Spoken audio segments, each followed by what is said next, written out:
And when night finally approaches, there is a final realization that settles inside you that life was never about controlling everything outside of you. It was always about mastering what is within you, your thoughts, your focus, your reactions, your discipline.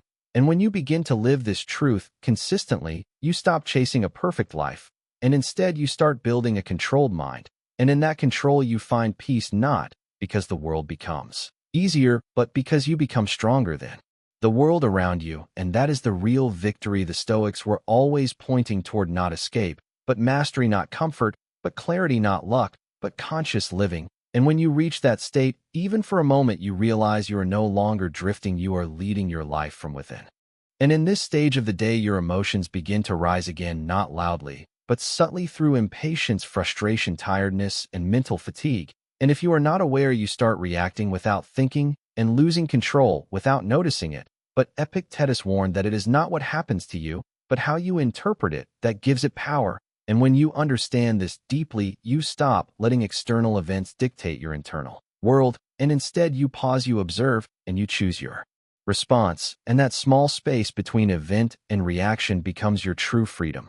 And as you move further into the day, you realize that energy is not something you wait for, it is something you create through action and clarity. And when you continue doing what matters, even when motivation disappears, you begin to build something most people never develop, which is self-trust.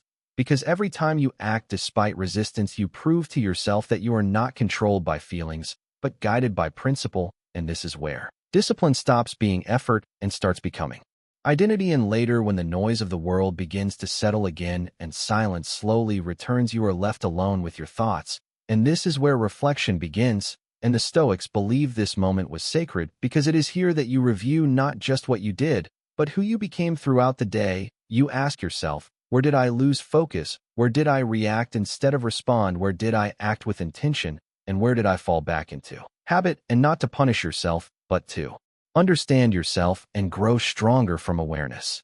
And as the day moves deeper into its final stretch, the energy of the morning begins to fade, and most people start to lose the discipline they built earlier, not because the day defeats them, but because they slowly stop paying attention to their own mind, and they slip back into autopilot where decisions are no longer conscious, but reactive. And this is where the Stoics believe the real test begins, because it is not how you start that defines you, but how long you can stay awake within your own life when everything around you is trying to pull you back into distraction and comfort. And Marcus Aurelius wrote to himself that the obstacle becomes the way, meaning every difficulty, every delay, every uncomfortable moment is not something blocking your path, but shaping it.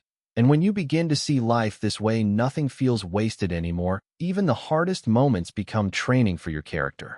And they replay mistakes and regrets and conversations that cannot be changed. And Marcus Aurelius reminded himself to stay in the present, because the past is already gone and the future is not here. And when you release yesterday, you free your energy to live today fully and without hesitation. And then comes action, because the Stoics never believed in waiting for perfect conditions. They believed in acting with what you have right now, because life responds to movement, not hesitation. And when you take even a small step forward, you break the cycle of fear and overthinking, and momentum begins to build.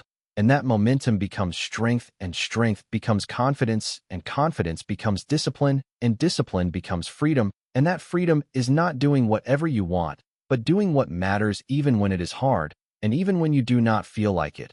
And as you move through your day, focus becomes your greatest power, because what you give attention to grows, and when your attention is scattered, your energy is drained. But when your attention is directed, your life becomes clear and productive and calm. And finally, you realize that no one is coming to save your day, and no one is coming to decide your direction, because you are the one who chooses how you think, how you act, and how you respond. And when you fully accept this responsibility, you stop drifting, and you start leading your own life with intention. And that is where real strength begins.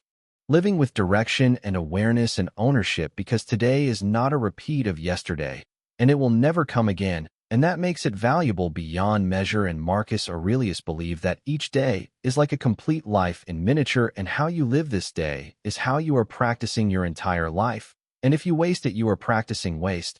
And if you focus it, you are practicing discipline. And if you act with purpose, you are practicing meaning. And so when the morning arrives, you are not just waking up to another routine, You are waking up to a chance to decide who you will be and how you will think and what direction you will take, and that choice belongs only to you, and no one else can make it for you. And as the morning continues, and the world slowly becomes louder with messages and demands and distractions, you reach another turning point where most people begin to lose themselves again because they react instead of think, and they follow instead of lead, and they open their phone before they open their mind, and in doing so they give away their attention piece by piece without realizing it. But the Stoics taught that the real battle is not outside, but inside, and Epictetus said that you have power over your mind and not outside events.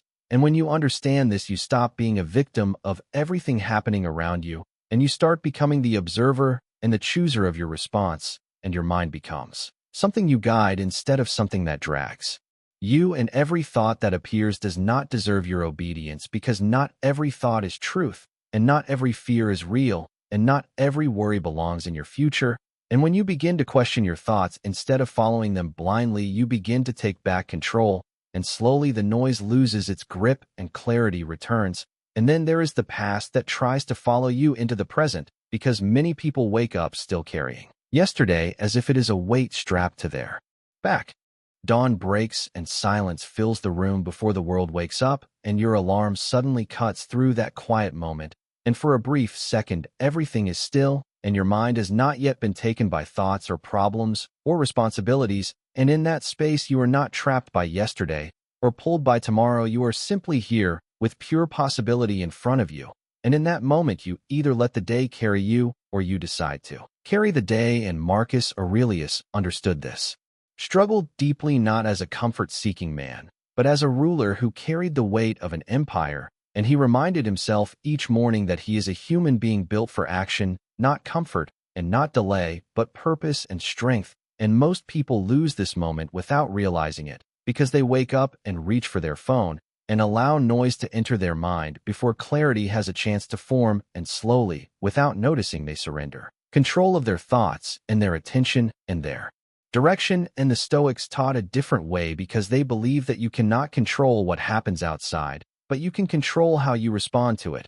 And that control begins in the very first minutes after waking up, when your mind is still soft and unguarded. And Seneca warned that most suffering does not come from reality itself, but from the stories we create in our mind, because we imagine problems before they arrive, and we rehearse failure before it happens, and we carry fear that has no presence in the real moment.